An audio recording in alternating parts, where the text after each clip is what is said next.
पिछले दिन तक हम लोग बात किए थे किस चीज का, डिस्टेंस और डिस्प्लेसमेंट का। मैं आपको बोला था क्या कि कोई भी पार्टिकल इस पाथ पर चलता है, उस पाथ का जो एक्चुअल लेंथ है, उसी एक्चुअल लेंथ को हम लोग क्या बोलते थे, डिस्टेंस।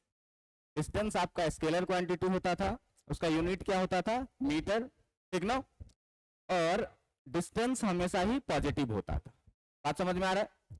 इसके बाद डिस्प्लेसमेंट के बारे में हम लोग क्या बोले थे कि इनिशियल पॉइंट का पोजीशन वेक्टर और फाइनल पॉइंट के पोजीशन वेक्टर का जो डिफरेंस होता है, ठीक ना, चेंज इन पोजीशन वेक्टर, उसी को क्या बोलते थे, डिस्प्लेसमेंट। तो होता था क्या, इनिशियल पॉइंट और फाइनल पॉइंट को मिलाने वाला स्ट्रेट लाइन, ठीक है। और ये वेक्टर होता था, इसका यूनिट भी मीटर होता था, ठीक है। डिस्प्लेसमेंट के बारे में मैंने आपको बताया था क्या कि डिस्प्लेसमेंट में भी पॉजिटिव और नेगेटिव और जीरो। डिस्प्लेसमेंट पॉजिटिव, नेगेटिव और जीरो कुछ भी हो सकता है। और लास्ट में मैं आपको बताया था क्या कि जो डिस्टेंस होता है, जो आपका डिस्टेंस होता है, ये डिस्टेंस ऑलवेज ग्रेटर देन और इक्वल टू होता है किस चीज के, तो मैग्नीट्यूड ऑफ डिस्प्लेसमेंट के, ठीक ना।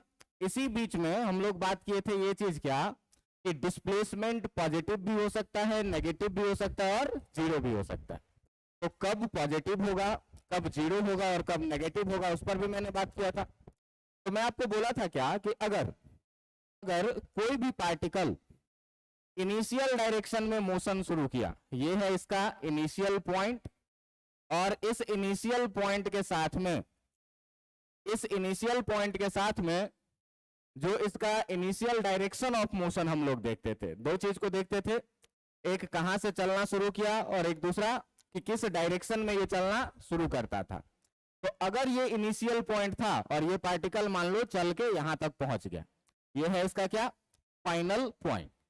तो इनिशियल पॉइंट और फाइनल पॉइंट तो दिख रहा है, लेकिन इस दोनों को मिलाने वाले अगर स्ट्रेट लाइन को आप देखिए तो ये स्ट्रेट लाइन होगा कुछ ऐसा, और इसी लेंथ को हम लोग क्या बोलेंगे, डिस्प्लेसमेंट बोलेंगे। लेकिन बात ये कि ये डिस्प्लेसमेंट पॉजिटिव होगा कि नेगेटिव होगा कि जीरो होगा। तो मैंने आपको बताया था क्या कि देखिए कि इनिशियल डायरेक्शन ऑफ मोशन हम लोग देखेंगे कि अगर बात करें इनिशियल डायरेक्शन ऑफ मोशन का, तो इनिशियल डायरेक्शन ऑफ मोशन किधर है भाई, तो पार्टिकल इधर गया है और फाइनल पॉइंट भी किधर है, इसी डायरेक्शन में। तो अगर इनिशियल डायरेक्शन ऑफ मोशन और फाइनल पॉइंट दोनों एक ही डायरेक्शन में हो तो इस डिस्प्लेसमेंट को हम लोग कैसा लिए थे, इस डिस्प्लेसमेंट को हम लोग कैसा कंसीडर करते थे, पॉजिटिव। अगर इनिशियल पॉइंट और फाइनल पॉइंट दोनों क्या हो जाए, सेम, पार्टिकल यहां से चलना शुरू किया और यहां से चल करके और फिर से यहीं पर पहुंच गया, तो यही पॉइंट हो गया इनिशियल और यही पॉइंट हो गया क्या, फाइनल। और इस कंडीशन में जो हम लोग डिस्प्लेसमेंट लिखते थे, ये डिस्प्लेसमेंट कितना लिखते थे, जीरो। लेकिन अगर कोई भी पार्टिकल मान लो कि यहां से चलना शुरू करता है इस तरफ, तो तुम देखो कि ये इनिशियल डायरेक्शन ऑफ मोशन जो है, इनिशियल डायरेक्शन ऑफ मोशन जो है ये कुछ इस तरह का है, इधर जा रही है पार्टिकल। अब मान लो कि ये पार्टिकल यहां से चला, इस तरीके से चलते चलते चलते यहां पर आ गया और ये पॉइंट हो गया क्या आपका, फाइनल पॉइंट। तो अगर इनिशियल डायरेक्शन ऑफ मोशन आप देखिए जो कि इस डायरेक्शन में है, शुरू में पार्टिकल किधर चलना शुरू किया, इधर, और फाइनल पॉइंट इसके अपोजिट डायरेक्शन में।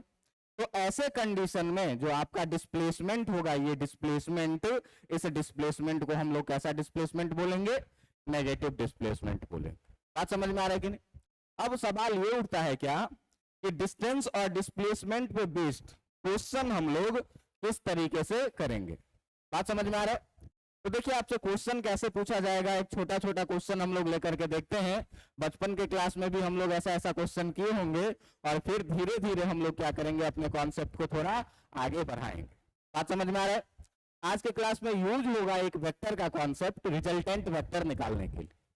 मैं आपको पहले बताया हुआ हूं ट्रायंगल लॉ, आपको अगर याद हो किस चीज का, triangle law of vector addition. तो इस ट्रायंगल लॉज में मैंने क्या बताया है कि यदि दो वेक्टर हो, सेम ऑर्डर में हो और ट्रायंगल का दो कॉरेस्पॉन्डिंग साइड हो, इस दोनों को हम लोग क्या बोले थे, एक को बोल दीजिए वेक्टर ए और एक को क्या बोल दीजिए, वेक्टर बी। बात समझ में आ रहा है। ट्रायंगल का दो साइड है, सेम ऑर्डर में है। अगर इस दोनों के बीच का एंगल, सर इस दोनों के बीच का एंगल हम लोग थीटा मानते थे, तो कहता था क्या कि इसका जो रिजल्टेंट होगा ये इससे बनने वाले ट्रायंगल का तीसरा साइड होगा, और किस ऑर्डर में होगा? अपोजिट ऑर्डर में। अपोजिट ऑर्डर का मतलब क्या कि टेल से टेल को मिला देंगे और हेड से किसको मिला देंगे? हेड को। हम लोग इसी को क्या लिखते थे? Vector R equal to vector A plus vector B, और आपसे अगर पूछा जाता था कि रिजल्टेंट का मैग्नीट्यूड कितना होगा तो लिखते थे कितना? Root under a square plus b square plus 2ab cos theta के बराबर। समझ में आ रही है कि नहीं आ रही है? इस चीज का यूज करेंगे आज के क्लास के लास्ट में, लेकिन फिलहाल देखिए कि क्वेश्चन कैसे पूछा जाए। बात समझ में आ रहा है? आपसे कह रहा है क्या कि एक पार्टिकल है, अब particle starts moving on a rectangular path। कि एक रेक्टेंगुलर पाथ पे जो है तो पार्टिकल मूव करना शुरू किया, जिसका लेंथ जो है having length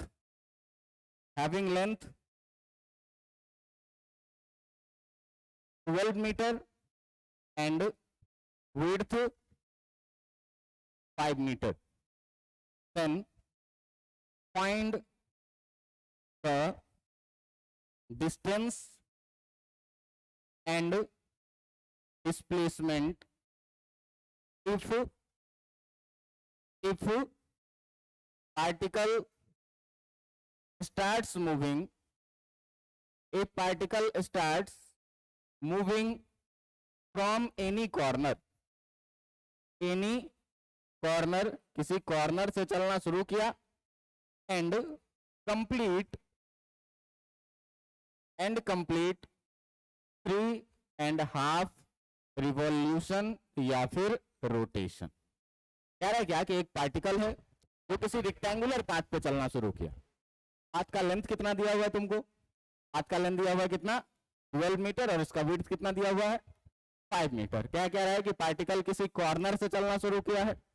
तो बताइए कि अगर ये 3.5 चक्कर लगा लेता है, 3.5 रिवॉल्यूशन कंप्लीट कर लेता है, तो पार्टिकल के द्वारा डिस्टेंस कितना ट्रेवल किया जाएगा और इस पार्टिकल का डिस्प्लेसमेंट कितना होगा। आप समझ में आ रही है? अब देखो कि इस क्वेश्चन को सॉल्व कैसे करना है। इस क्वेश्चन को सॉल्व करने के लिए देखिए कि फिजिक्स में जब भी आपके पास कोई भी क्वेश्चन आए तो आपको सबसे पहला काम क्या करना चाहिए कि एक अच्छा डायग्राम फ्रेम करना चाहिए। बात समझ में आ रहा है? तो देखो कि पार्टिकल के मूव करने की बात की जा रही है, और ये पार्टिकल है कैसा भाई? तो ये पार्टिकल है कैसा? रेक्टेंगुलर। इस रेक्टेंगुलर पार्टिकल के बारे में कह रहा है क्या कि ये 12 मीटर लेंथ है इसका, और 5 मीटर क्या है इसका? विड्थ है। पार्टिकल किसी भी कॉर्नर से चलना शुरू करता है। मान लेते हैं कि इस कॉर्नर से शुरू करता है चलना ए से, इसका नाम भी रख लेते हैं बी, सी और क्या? डी। अब मान लो कि ए से चलना शुरू करेगा। अपना ये ए जो है, ये ए है आपका क्या? Initial point. यहां से पार्टिकल चलना शुरू कर रहा है। कितना चक्कर कंप्लीट कर रहा है? 3.5। तो देखो कि 3.5 चक्कर कंप्लीट करने में पहले अगर हम लोग डिस्टेंस का बात करेंगे, तो अगर बात करो तुम किस चीज का? डिस्टेंस ट्रेवल्ड का, ठीक ना? Distance travelled in 1 revolution. एक चक्कर में ये पार्टिकल कितना डिस्टेंस कवर करेगा? तो आप बताइए। तो यहां से चलेगा एक चक्कर लगाने में, फिर यहां तक आएगा। डिस्टेंस कितना चला? इस रेक्टेंगल के पेरीमीटर के बराबर। बात समझ में आ रहा है कि नहीं? तो इस रेक्टेंगल का अगर पेरीमीटर का बात करेंगे तो इक्वल टू ये क्या हो जाएगा? इक्वल टू किसके बराबर में हो जाएगा? पेरीमीटर ऑफ रेक्टेंगल के बराबर। आप समझ में आ रहा है कि नहीं? और पेरीमीटर ऑफ रेक्टेंगल क्या होता है? 2 × L + 3। 2 के जगह 2, लेंथ है कितना? विड्थ है कितना? कितना हो गया? 2 × 17, और ये हो गया आपका कितना? 34 मीटर। मतलब क्या कि एक चक्कर में ये कितना दूर चलेगा? 34 मीटर। आपसे पूछा क्या जा रहा है? 3.5 रिवॉल्यूशन। तो अगर हम लोग बात करें किस चीज का? डिस्टेंस कवर्ड इन 3.5 को 7/2 लिख सकते हैं कि नहीं लिख सकते? लिख सकते हैं। 3.5 को कितना लिख सकते हैं? 7/2 रिवॉल्यूशन में। तो देखो एक रिवॉल्यूशन में तुमको पता है, तो 7/2 रिवॉल्यूशन में कितना हो जाएगा? 7/2, और इंटू एक चक्कर में ये कितना डिस्टेंस चलाइए? 2 से चल जाएगा 17, 119 मीटर, ये निकल गया क्या डिस्टेंस ट्रेवल। अब पूछ रहा है क्या डिस्प्लेसमेंट बताइए। देखो कितना चक्कर लगाया है, 3.5 चक्कर है कि नहीं। तो एक चक्कर लगाया तो ए से चला ए पर आया, दूसरा चक्कर में ए से चला ए पर आया, तीसरा चक्कर में भी ए से चला। अब आधा चक्कर लगाएगा तो ये कहाँ आ जाएगा, डी पर आ जाएगा, और यही क्या हो जाएगा आपका फाइनल पॉइंट। बात समझ में आ रहा है कि नहीं। अब आ जाओ किस बात पे, डिस्प्लेसमेंट पे। तो डिस्प्लेसमेंट क्या बोला है कि इनिशियल से फाइनल पॉइंट को जो मिलाने वाला वेक्टर होगा उसी को क्या बोलेंगे, डिस्प्लेसमेंट बोलेंगे। यही क्या हो जाएगा आपका, यही क्या हो जाएगा आपका, ये हो जाएगा क्या डिस्प्लेसमेंट। अब देखो कि अगर डिस्प्लेसमेंट AC निकालना है तो ये रेक्टेंगल है, और रेक्टेंगल का मतलब ये एंगल कितने का, 90 डिग्री का। आप इसमें पाइथागोरस थ्योरम लगा सकते हो कि नहीं लगा सकते हो। तो ये आपको डिस्प्लेसमेंट AC निकल के आ जाएगा कि नहीं आ जाएगा। कैसे निकालना है, बात करेंगे हम लोग किस चीज का, डिस्प्लेसमेंट का। तो आपका जो डिस्प्लेसमेंट आएगा ये डिस्प्लेसमेंट किसके बराबर में हो जाएगा, AC के बराबर में। और AC में अगर पाइथागोरस थ्योरम लगाइएगा तो ये कितने का हो जाएगा, AB का स्क्वायर और प्लस BC के स्क्वायर का। आपके पास AB लेंथ इसका कितना दिया हुआ है और बेस कितना दिया हुआ है, कितना हो जाएगा रूट अंडर 144 और प्लस 25 रूट अंडर 169, और ये कितना आ जाएगा 13 मीटर। डिस्टेंस और डिस्प्लेसमेंट दोनों निकल के आ गए। सिंपल ज्योमेट्री से सवाल बनते हैं ये, समझ में आ रहा है कि नहीं। देखिए कि एक अगला क्वेश्चन मैं आपको दिखा रहा हूं। अगला क्वेश्चन क्या कह रहा है, कह रहा है क्या, एक पार्टिकल है, a particle moving on, a particle moving on a circular track, इस पे सर्कुलर ट्रैक पे मूव कर रहा है, और इस सर्कुलर ट्रैक का जो रेडियस आपको गिवन है, हैविंग रेडियस कितना मान के चलो 7 मीटर। समझ में आ रहा है। तो आपसे क्या कह रहा है कि find the distance and displacement, find the distance and displacement if the particle cover, पहला में हाफ ऑफ सर्कल की पार्टिकल जो है सो आधा सर्कल पे चल दिया। दूसरा में आपसे पूछ रहा है क्या, 1/4 पार्ट ऑफ सर्कल की अगर पार्टिकल जो है तो 1/4 पार्ट पे चल दिया। तो तीसरा में आपसे पूछ रहा है क्या कि 3/4 पार्ट ऑफ सर्कल, कि अगर आपसे पूछ दिया जाए क्या कि 3/4 पार्ट ऑफ सर्कल को कवर किया तो बताइए कि इस तीनों केस में डिस्टेंस और डिस्प्लेसमेंट क्या होगा। आप समझ में आ रही है। अब देखो कि इस क्वेश्चन को करना कैसे है। तो करना कैसे है, तो आपके पास गिवन है क्या, एक सर्कल गिवन है, और इस सर्कल के बारे में आपसे कहा जा रहा है क्या कि इस सर्कल का जो मेरे भाई रेडियस तुमको गिवन है, इस सर्कल का जो रेडियस तुमको गिवन है, ये रेडियस कितना गिवन है, 7 मीटर के बराबर में। अब देखना कि अगर इस पॉइंट को मान लो थोड़ा देर के लिए O मान लेते हैं, इस सब का भी हम नाम कुछ ना कुछ रख लेते हैं।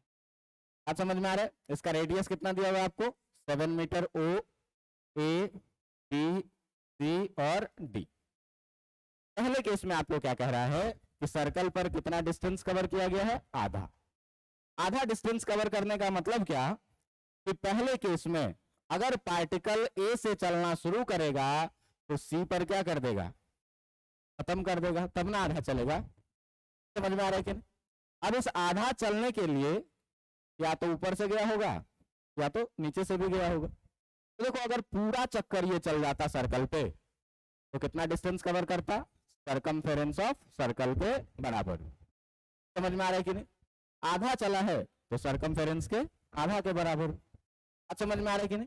तो अगर हम लोग डिस्टेंस कवर्ड का बात करें, ठीक ना, तो इन वन कंप्लीट रिवॉल्यूशन, अगर एक पूरे रिवॉल्यूशन का बात करें हम लोग, रिवॉल्यूशन का अगर बात करें तो एक पूरे रिवॉल्यूशन में जो डिस्टेंस कवर्ड हो जाएगा आपका, जो आपका डिस्टेंस कवर्ड हो जाएगा ये किसके बराबर में, सरकमफेरेंस के बराबर में। यानी कि अगर आप डिस्टेंस का बात करेंगे तो ये जो डिस्टेंस हो जाएगा कितना सरकमफेरेंस होता है 2 पाई आर, है कि नहीं। 2 पाई आर का मतलब कितना हुआ 2 इंटू 22/7 और रेडियस है कितना 7 से 7 22 42 मीटर। एक चक्कर में कितना दूर चलेगा 42। तो अगर आपको हाफ रिवॉल्यूशन में निकालना है इन हाफ रिवॉल्यूशन, अगर हाफ रिवॉल्यूशन में निकालना है डिस्टेंस कवर्ड तो ये कितना हो जाएगा, जो आपका डिस्टेंस कवर्ड हो जाएगा ये कितना हो जाएगा हाफ ऑफ पूरा। पूरा था 44 तो आधा चलेगा तो 44 का आधा कितना हो जाएगा 22 मीटर। ध्यान से देखना कि अगर पार्टिकल ए से चला और सी तक आया तो इनिशियल से फाइनल पॉइंट को मिलाने वाला वेक्टर कुछ इस तरह का होगा और इसी वेक्टर को आप क्या बोलिएगा, इसी वेक्टर को आप क्या बोलिएगा कि ये जो यहां से यहां तक का ये चीज है यही चीज आपका क्या है, यही चीज क्या है आपका डिस्प्लेसमेंट है। और अगर आप यहां डिस्प्लेसमेंट का बात करेंगे तो अगर आप यहां पर डिस्प्लेसमेंट का बात करेंगे तो जो आपका डिस्प्लेसमेंट हो जाएगा वो किसके बराबर में AC के बराबर में। और आप ध्यान से देखेंगे तो AC जो है वो क्या है डायमीटर है। डायमीटर कितने के बराबर में होता है रेडियस का डबल, और रेडियस का डबल का मतलब कितना 2 इंटू 7 यानी कि कितना हो गया ये 14 मीटर। आप समझ में आया कि नहीं आया, आप समझ में आया। दूसरी तरफ बढ़ा जाए कि नहीं। दूसरे क्वेश्चन में क्या कह रहा है आपको, कह रहा है क्या कि अगर 1/4 पार्ट ऑफ सर्कल ये कवर करेगा तो डिस्टेंस क्या होगा और डिस्प्लेसमेंट क्या होगा। देखो अपने पास क्वेश्चन वही है कि क्या अपने पास एक सर्कल है, इस सर्कल में पार्टिकल कवर कितना डिस्टेंस किया है तो 1/4। सर्कल को 4 पार्ट में बांट देंगे, 4 पार्ट में बांट देंगे। 1/4 चलने का मतलब क्या हुआ कि ए यहां से ये चलना शुरू किया और 1/4 का मतलब क्या 4 बराबर पार्ट में से एक पार्ट ये 20 का क्या हो गया फाइनल पॉइंट हो। ए से पार्टिकल कहां तक गया बी तक, जभी तो इसका डिस्टेंस कवर्ड ये होगा ये लेंथ। हमको ये पता नहीं है, करना क्या है पूरा डिस्टेंस पता है, एक चक्कर में कितना आधा में आधा कर दिए तो 1/4 में क्या करेंगे 1/4 कर दें। बात समझ में आ रहा है कि नहीं।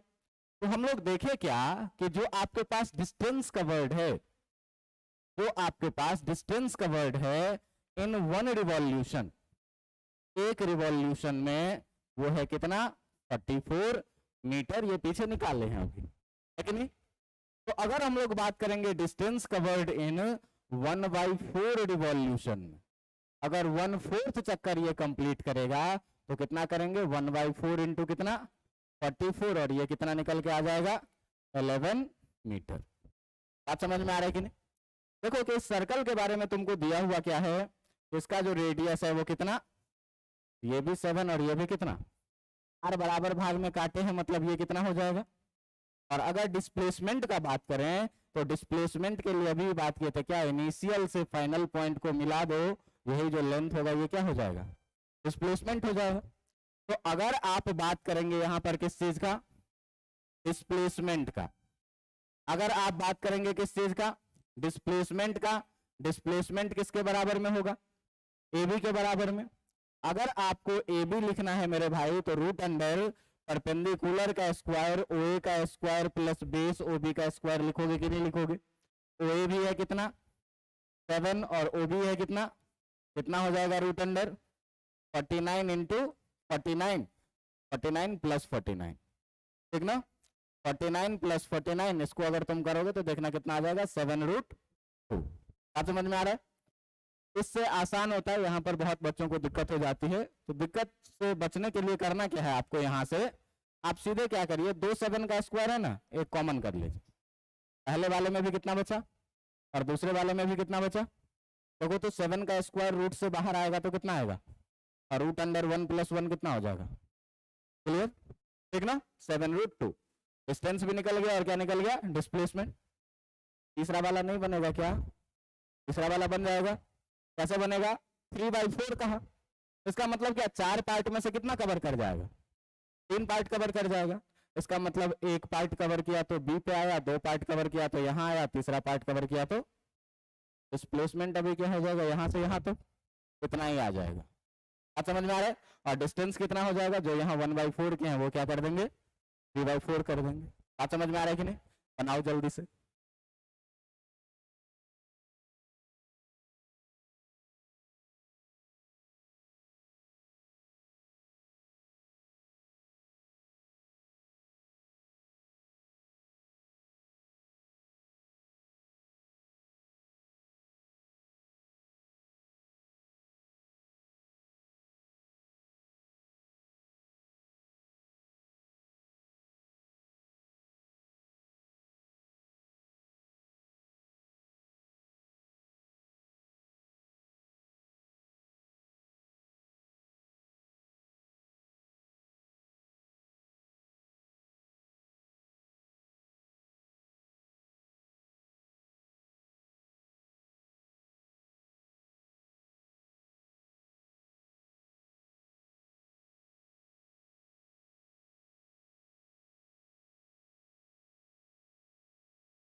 यहाँ पर डिस्प्लेसमेंट निकालने में 90 डिग्री है, तो हम लोग डायरेक्ट पाइथागोरस थ्योरम लगा सकते हैं। लेकिन अगर यहाँ 90 की जगह 30 डिग्री रह जाए, 45 डिग्री रह जाए, 120 डिग्री रह जाए, 180 डिग्री रह जाए, तो क्या करोगे? अब जो है सो ये पाइथागोरस थ्योरम वाली कहानी क्या हो जाएगी, फेल हो जाएगी। अभी जो मैंने ये 2 सवाल करवाया है, ये 2 सवाल आप बचपन के क्लास में जरूर किए होइएगा। समझ में आ रहा है? अब देखो कि हम यहां से बात करें क्या, कि अगर पार्टिकल सर्कुलर ट्रैक पे चले और कोई सा भी एंगल थीटा बनाए, सेंट्रल एंगल इसको बोलते हैं, कि सेंटर पे जो एंगल बनाएगा उसे क्या बोलेंगे, सेंट्रल एंगल। बात समझ में आ रहा है? तो ये 90 डिग्री नहीं, ए से बी तक जाएगा तो सेंट्रल एंगल कितने का हुआ, 90 डिग्री का। लेकिन अगर ये 90 डिग्री नहीं रहे, कोई सा भी एंगल रह जाए, 30 डिग्री, 45 डिग्री, 90 डिग्री, 60 डिग्री, कुछ भी रह जाए, तो ये तो कंफर्म है कि 90 डिग्री नहीं रहेगा तो पाइथागोरस लगा नहीं पाएंगे। तो उस केस में हम कैसे डिस्टेंस निकालेंगे और कैसे डिस्प्लेसमेंट निकालेंगे? बात समझ में आ रहा है? तो अब इसी चीज को हम क्या करना चाहते हैं, आपके सामने जनरलाइज करना चाहते हैं। समझ में आ रहा है? तो अगर आपसे पूछा जाए क्या, आपसे पूछा जाए क्या कि if a particle moving on a circular track, ये किस पे मूव करे, सर्कुलर ट्रैक पे मूव करे, और जिस सर्कुलर ट्रैक पे मूव कर रहा है निश्चित रूप से आपको उसका रेडियस क्या होना चाहिए, पता होना चाहिए। आप समझ में आ रहा है कि नहीं? रेडियस आपको पता होगा।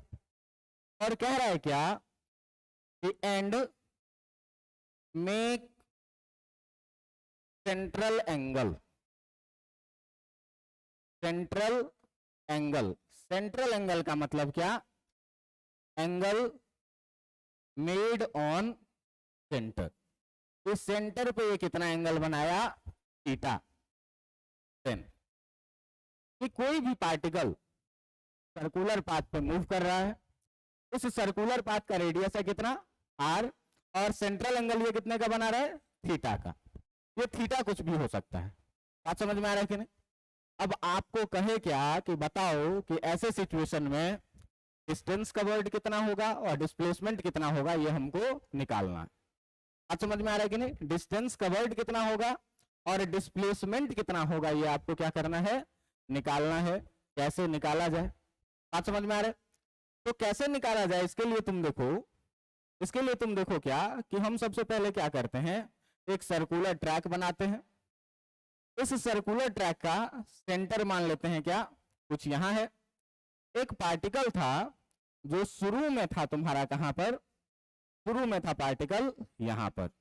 ये पॉइंट है आपका ए, जिसको हम लोग क्या बोलेंगे, इनिशियल पॉइंट। और ये पार्टिकल यहां से चलना शुरू किया और चलते चलते मान लीजिए कि पहुंच गया कहां पर, यहां पर। इस पॉइंट का नाम है बी। ये पॉइंट कैसा हो गया, फाइनल पॉइंट आपका। पार्टिकल इस तरह से गया है और बी पर जब ये पहुंच जाएगा तो ये कुछ इस तरीके का हो जाएगा। रेडियस ये भी आपका और ये भी, और इस सेंटर का नाम क्या रख लेते हैं, ओ। आपसे क्या पूछ रहा है कि बताओ कि डिस्टेंस कवर्ड कितना हो जाएगा, समझ में आ रही है? तो डिस्टेंस कवर्ड इस बीच में आपको ये भी कह रहा है कि जो सेंटर पे ये एंगल बना रहा है वो कितना बना रहा है, थीटा। अब पूछे कि डिस्टेंस कवर्ड कितना होगा, तो ये भी बहुत आसान है निकालना। कैसे, तो देखो, तो ये आर्क ए बी का जो लेंथ हो जाएगा उसी लेंथ को हम लोग क्या कहेंगे, डिस्टेंस कवर्ड। और आर्क लेंथ निकालना तुम कभी सीखे हुए होगे, कितना, 2 पाई आर थीटा बाय कितना, 360 डिग्री। थीटा पता रहेगा, रेडियस पता है, निकल के आ जाएगा कि नहीं आ जाएगा, आ जाएगा। तो ये कैसे आया, तो एक चीज देखो कि 360 डिग्री एंगल घूमा तो कितना डिस्टेंस चला, पूरा चक्कर लगाया, इसका मतलब कितना दूर चला, 360 डिग्री घूमा तो कितना चला, 2 पाई आर। तो 1 डिग्री घूमेगा तो कितना चलेगा, 2 पाई आर बाय कितना, 360 डिग्री। तो थीटा एंगल चलेगा तो कितना चलेगा, 2 पाई आर बाय 360 डिग्री इंटू कितना। आप समझ में आ रहा है? इसी को थोड़ा अच्छे से लिख देंगे तो कैसे लिखेंगे, 2 पाई आर, थीटा ऊपर और 360 कहां। आप समझ में आ रहा है? तो अगर आप देखेंगे कि इस कहानी में अगर आपको डिस्टेंस का वर्ड लिखना है, then distance covered equal to, तो कितना लिखिएगा, 2 पाई आर थीटा बाय कितना, 360 डिग्री। आप समझ में आ गई कहां से आया, जो क्या बोले कि अगर एक चक्कर लगाता है तो 360 डिग्री घूमता है, कितना डिस्टेंस ट्रेवल करता है। अगर 1 डिग्री घूमेगा तो कितना, और अगर थीटा एंगल घूमेगा तो, क्लियर है बात। तो थीटा एंगल के लिए डिस्टेंस कवर कितना, अब थीटा का वैल्यू कितना भी डिग्री रहे, रेडियस पता रहे, थीटा पता रहे, डिस्टेंस कवर्ड निकल जाएगा कि नहीं निकल जाएगा, निकल जाएगा, कोई आपत्ति नहीं इसमें। सवाल है क्या कि डिस्प्लेसमेंट कैसे निकाला जाए, अब समझ में आ रहा है। तो डिस्प्लेसमेंट निकालने के लिए हम लोग पहले क्या करते हैं कि कहानी को थोड़ा सा जनरलाइज करते हैं और फिर जनरलाइज करके इस कहानी को उतारेंगे कहां पर, सर्कल। और फिर सर्कल के लिए हम लोग क्या करेंगे, डिस्प्लेसमेंट का एक रिजल्ट बनाएंगे। अब समझ में आ रहा है।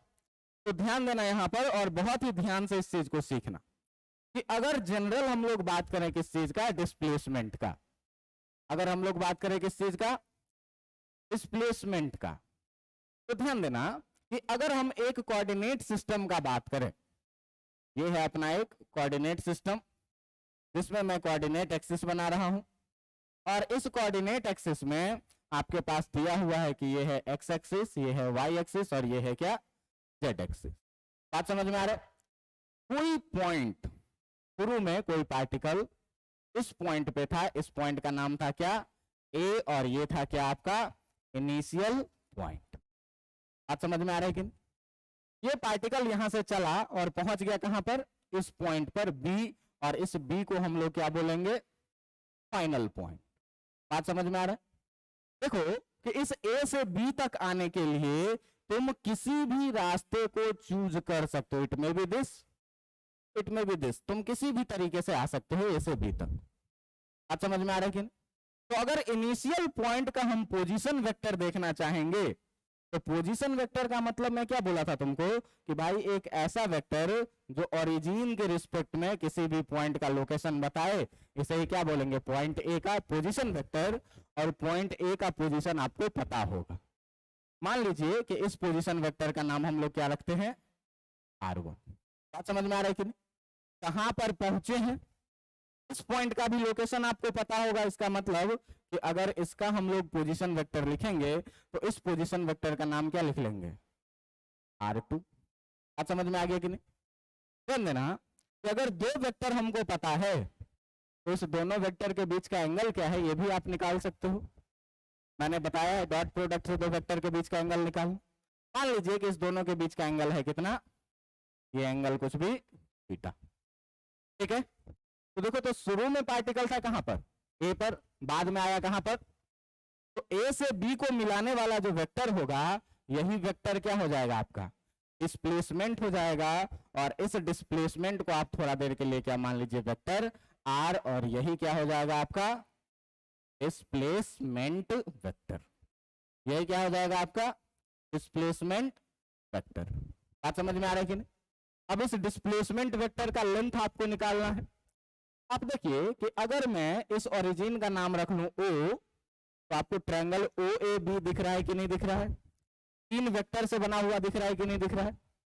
अब इसमें हमको ट्रायंगल लॉ लगाना है, तो सबसे पहले ये चुनना होगा कि कौन सा दो वेक्टर सेम ऑर्डर में है, कौन सा दो वेक्टर सेम ऑर्डर में है। तो सेम ऑर्डर में कौन होता है भाई, तो जिसका टेल से टेल मिला हो, जिसका हेड से हेड मिला हो, वो अपोजिट ऑर्डर में होता है। और बाकी का जो बच गया वो दोनों किस में है, तो इस तीनों में पहचानो तो कि अपोजिट ऑर्डर में कौन सा है, ओबी। ओबी क्या है अपोजिट ऑर्डर में, क्यों कि यहाँ टेल से टेल मिल रहा है, यहाँ हेड से हेड मिल रहा है। तो हम लोग लिखते थे क्या, हम लोग लिखते थे क्या कि वेक्टर ओबी जो हो जाएगा वो सेम ऑर्डर वाले के सम के बराबर में, यानी कि वेक्टर ओए और प्लस वेक्टर एबी के बराबर। बात समझ में आ रहा है कि नहीं। तो ओए और एबी किस में है, सेम ऑर्डर में, तो सेम ऑर्डर वाले का सम अपोजिट ऑर्डर वाले के बराबर। अब ध्यान से देखिए कि वेक्टर ओबी को हम लोग क्या लिखेंगे, जो ओबी है आपका ये है क्या R2, ओए है क्या R1 और प्लस एबी है क्या वेक्टर R। अगर वेक्टर R निकालना है तो R1 को किधर लाएंगे, इस तरफ लाएंगे।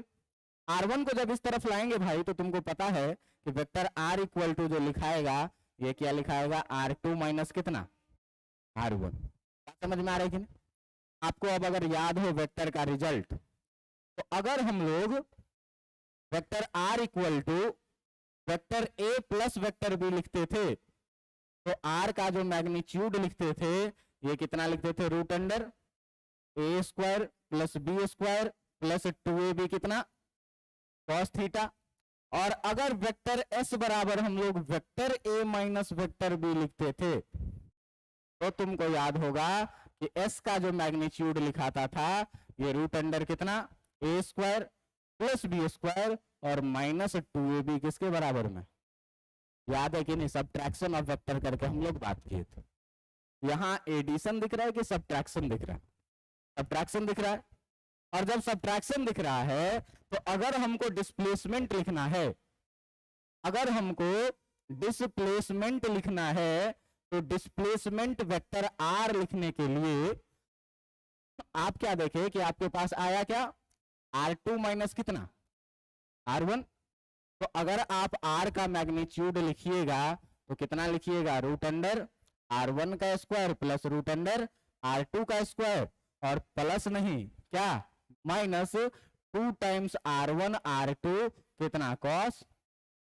बात समझ में आ रहा है कि नहीं आ रहा है, इतना में कोई दिक्कत है क्या, इतना में कोई दिक्कत नहीं है। तो यही चीज आपको क्या करना है, याद रखना है कि R1 और R2 और दोनों के बीच का अगर एंगल हमको पता हो तो हम ये R निकाल सकते हैं।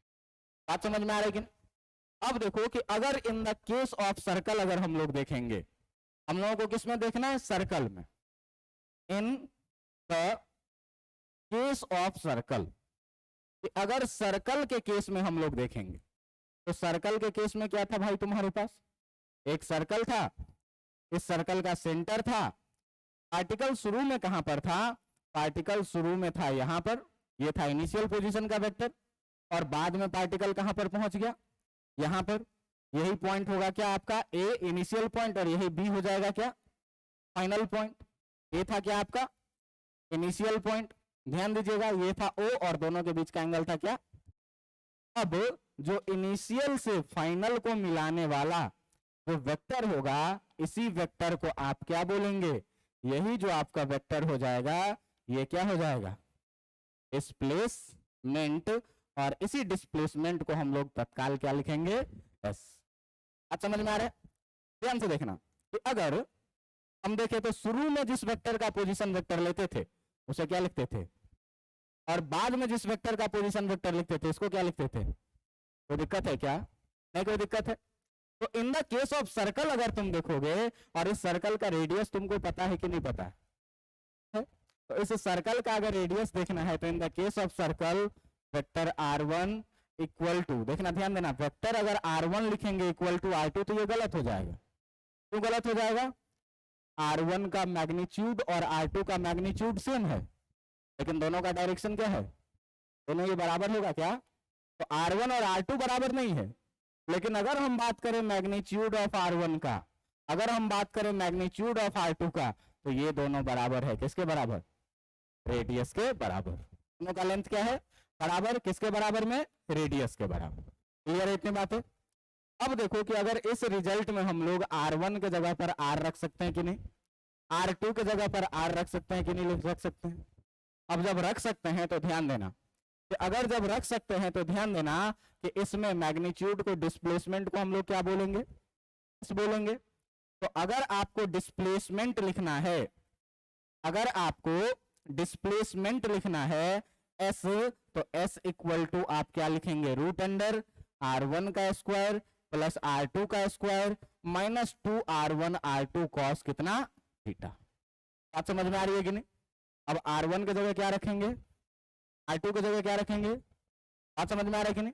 तो अगर अब डिस्प्लेसमेंट s इक्वल टू लिखना है तो कितना लिखेंगे? रूट अंडर r1 की जगह पर भी कितना का स्क्वायर, r2 की जगह पर भी कितना का square, minus 2r into r और कॉस कितना? थीटा। आप ध्यान से देखिए ये हो जाएगा कितना? Root under r square 2r square minus ये हो जाएगा कितना? 2r square cos theta. दोनों में से देखिए आप कि हम लोग 2r स्क्वायर को कॉमन कर सकते हैं, 1 माइनस कितना हो जाएगा? कॉस थीटा हो जाएगा कि नहीं? 1 माइनस कितना हो जाएगा? Cos theta. अब देखना एक फॉर्मूला है, एक फॉर्मूला है 1 माइनस कॉस थीटा को अगर ऐसा रहता है 1 माइनस कॉस 2 थीटा और बाई 2 रहता है तो इसको हम लोग लिखते हैं क्या? Sine square theta. ये ट्रिगोनोमेट्री में तुमने मैथ्स में पढ़ा होगा। 1 माइनस कॉस 2 थीटा बाई 2 को क्या लिखेंगे? Sine square theta. ध्यान देना कि अगर इसको 1 माइनस कॉस 2 थीटा खाली लिखें तो कितना लिखेंगे? 2 साइन स्क्वायर थीटा। फॉर्मूला ये भी है, उसी का दूसरा फॉर्म है। देखो एंगल जितना है यहाँ उसका आधा एंगल यहाँ पर। बात समझ में आ रहा है कि नहीं? तो 1 माइनस कॉस थीटा है, तो इसी 1 माइनस कॉस थीटा को जो है आप 2r स्क्वायर और 1 minus cos 2 theta 2 sine square, तो 2 साइन स्क्वायर की जगह पर कितना लिखेंगे? 2 साइन स्क्वायर, और एंगल यहाँ पर 2 थीटा है तो यहाँ पर कितना है उसका? आधा एंगल। तो यहाँ पर थीटा है तो यहाँ पर एंगल कितना लिखाएगा? थीटा का आधा एंगल। बात समझ में आया कि नहीं आया? बात समझ में आया? ये 11th में तुम ट्रिगोनोमेट्री में पढ़ोगे 1 माइनस कॉस 2 थीटा बाई 2 जो होता है वो किसके बराबर? साइन स्क्वायर थीटा के बराबर। 2 को इधर लेके चले गए तो 1 माइनस कॉस थीटा किसके बराबर? इसमें देखिए कि यहाँ जितना एंगल है उसका आधा एंगल साइन के साथ, तो 1 माइनस कॉस 2 थीटा है, यहाँ पर कितना है? 1 माइनस कॉस थीटा। तो अगर हमको 1 माइनस कॉस थीटा लिखना है तो कितना लिखेंगे? 2 साइन स्क्वायर की जगह 2 साइन स्क्वायर, और एंगल जितना कॉस के साथ है उसका आधा एंगल साइन के साथ रहेगा। तो कॉस के साथ कितना एंगल है? तो साइन के साथ कितना एंगल रहेगा? इसका आधा। तो 1 माइनस कॉस थीटा को 2 साइन स्क्वायर थीटा बाई 2 लिखेंगे कि नहीं लिखेंगे? ध्यान से देखना, 2 और 2 मल्टीप्लाई होकर कितना हो जाएगा? 4 r स्क्वायर साइन स्क्वायर कितना? Theta by 2। आज समझ में आ रहा है? तो अगर आपको डिस्प्लेसमेंट लिखना है 4 बाहर आएगा कितना? आर स्क्वायर में से कितना बाहर आएगा?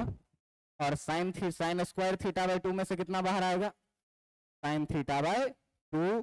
और यही जो हो जाएगा आपका किस चीज का? डिस्प्लेसमेंट का फॉर्मूला। अब आप बताइए कि थीटा का वैल्यू कितना भी रहे और आपको रेडियस पता रहे तो आप डिस्प्लेसमेंट निकाल लेंगे कि नहीं निकाल लेंगे? सर इसको जरा सा वेरीफाई कर देते तो और ज्यादा अच्छा हो जाता, और ज्यादा अच्छा हो जाता। देखो ये डिस्प्लेसमेंट का फॉर्मूला, ये ध्यान रखना इसके लिए है, for circular track. Circular track के लिए है केवल। आज समझ में आ रहा है कि नहीं? अब देखना कि देखो पीछे मैंने क्वेश्चन दिखाया है तुमको, पीछे क्वेश्चन क्या दिखाया है, 1/4 कवर किया, रेडियस कितना 7 और थीटा कितना पता है कि नहीं पता है? तो अगर आपको डिस्प्लेसमेंट एस लिखना है तो कितना लिखिएगा 2r sin थीटा बाय कितना 2 के जगह 2, r के जगह कितना 7 इंटू साइन थीटा के जगह कितना बाय कितना, ये बताइए 2 इंटू 7 इंटू साइन 90 का आधा कितना हो जाएगा 45 डिग्री, 2 इंटू 7 इंटू साइन 45 का वैल्यू कितना √2 से ये 2 कितना बार में कटेगा, आंसर कितना बचा? बात समझ में आया कि नहीं आया? बात समझ में आया कि नहीं? तो अब वो क्या हो गया, मास्टर की हो गया। अब आपको ज्योमेट्रिकली सोचना ही नहीं है कि थीटा 90 रहेगा तो पाइथागोरस लगाएंगे, 90 नहीं रहेगा तो क्या करेंगे। तो एक लाइन में आपको याद रखना है क्या कि सर्कुलर ट्रैक का जो डिस्टेंस ट्रेवल्ड होगा वो कितना होगा, डिस्टेंस ट्रेवल्ड का अगर बात करेंगे तो डिस्टेंस ट्रेवल्ड का बात करेंगे 2πr थीटा बाय 360 डिग्री। और अगर आपको डिस्प्लेसमेंट निकालना है तो डिस्प्लेसमेंट निकालने के लिए कितना 2r sin थीटा बाय, आप समझ में आ गई कि नहीं? ये कहां से आया, तो यहां हम लोगों ने देखा जनरलाइज करके वेक्टर का यूज किया। वेक्टर का यूज किया कि अगर देखते थे a प्लस बी होता था तो यहाँ प्लस लिखते थे, a माइनस बी होता था तो यहाँ क्या लिखते थे माइनस, दोनों को मिला दिए यहाँ पर। तो सर्कल के केस में देखिए क्या कि देखना r1 और r2 अलग अलग चीज है, वेक्टर अलग अलग है। क्यों कि इक्वल वेक्टर के लिए मैंने आपको क्या बोला है कि मैग्नीट्यूड और डायरेक्शन दोनों क्या होना चाहिए, यहाँ मैग्नीट्यूड लेंथ तो दोनों का सेम है लेकिन डायरेक्शन क्या है, तो वेक्टर बराबर नहीं होगा लेकिन दोनों का लेंथ क्या हो जाएगा, सेम हो जाएगा। तो लेंथ सेम हो जाएगा भाई, तो यहाँ तो लेंथ ही ना लिखते थे हम लोग, यहाँ लेंथ लिखते थे। तो इस r1 की जगह भी कितना लिख सकते, r2 की जगह भी कितना लिख सकते। तो सर्कल के केस में देखे क्या कि सर्कल के केस में आपने क्या देखा कि दोनों का मैग्नीट्यूड बराबर है और पुट करने से जो वैल्यू आया वो कितना आया 2r sin थीटा बाय 2। इतना चीज जो है सो आपको जानने के लिए इस फॉर्मूला को जानने का जरूरत होगा। ये 11th ट्रिगो मैथ्स में आप लोग पढ़ेंगे और फिलहाल याद रख लेंगे इसको। आज समझ में आया कि नहीं आया, कोई दिक्कत है इसमें? नहीं कोई दिक्कत है तो देखिए एक क्वेश्चन देख लिया जाए। क्वेश्चन देख लिया जाए कैसे, ऐसे ही कहेगा क्या कि आपके पास एक पार्टिकल है, जो पार्टिकल ए से चला और यहां बी तक पहुंचा, इस तरीके से ए से चला और बी तक पहुंचा। इस बीच में जो कहा जा रहा है आपसे, इसने जो एंगल बनाया वो एंगल बना लिया कितने का, ये जो एंगल इसने बनाया एंगल बना लिया कितने का 120 डिग्री का। इसका रेडियस आपको कह रहा है कितना कि ये है कितने का 10 मीटर का। तो आप बताइए, 10 छोड़ दो, कोई सीधा साधा डाटा ले लेते हैं है ना जिसमें आंसर आ जाए।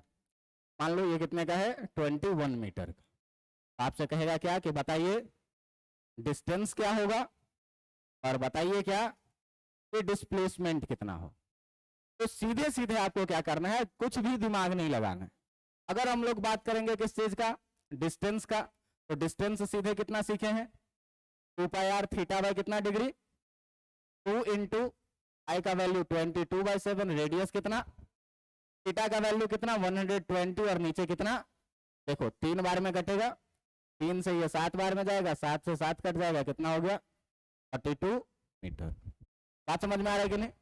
अगर तुमको डिस्प्लेसमेंट निकालना है तो अगर तुमको डिस्प्लेसमेंट निकालना है तो डिस्प्लेसमेंट के लिए क्या सिखाया अभी 2r sin थीटा बाय कितना 2 के जगह 2, रेडियस कितना 21 sin थीटा का वैल्यू है कितना 120 और बाय कितना ये कितना हो जाएगा 2 इंटू 21 इंटू कितना साइन कितना डिग्री 60 डिग्री, 2 इंटू 21 साइन 60 का वैल्यू कितना होता है √3/2 ना, √3/2। तो √3/2 होता है तो देखो 2 से 2 कैंसिल हो जाएगा और ये हो जाएगा कितना 21 √3। आप समझ में आ गया कि नहीं आ गया, कोई दिक्कत है? तो अब हर जगह पर जो है सो आप सर्कुलर ट्रैक के लिए किसी भी तरीके से डिस्टेंस और डिस्प्लेसमेंट निकाल सकते हैं। आप समझ में आ गया? इस प्रकार से डिस्टेंस और डिस्प्लेसमेंट का ये लेक्चर यहाँ खत्म हो गया।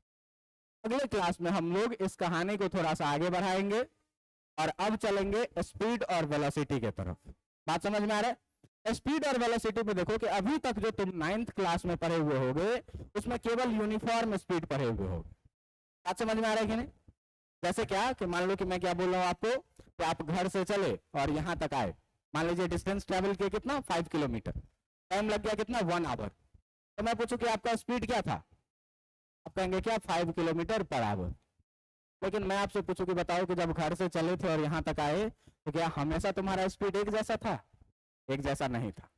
तो जो बड़े टाइम इंटरवल में बात करते हैं उसको एवरेज स्पीड हम लोग बोलते हैं। क्या कि मान लीजिए कि हर जगह कैसे चल रहे थे, एक जैसे एवरेज। लेकिन मैं बोलूं कि बताओ 12 बजे चले थे, 12:05 में तो सर बहुत धूप था, बहुत तेजी में आ रहे थे, रोड भी खाली था। और 12:10 में तो सर ट्रैफिक में फंस गए, रुके हुए थे। मतलब हर पार्टिकुलर टाइम पे तुम्हारा स्पीड क्या कर रहा है, डिफर कर रहा है।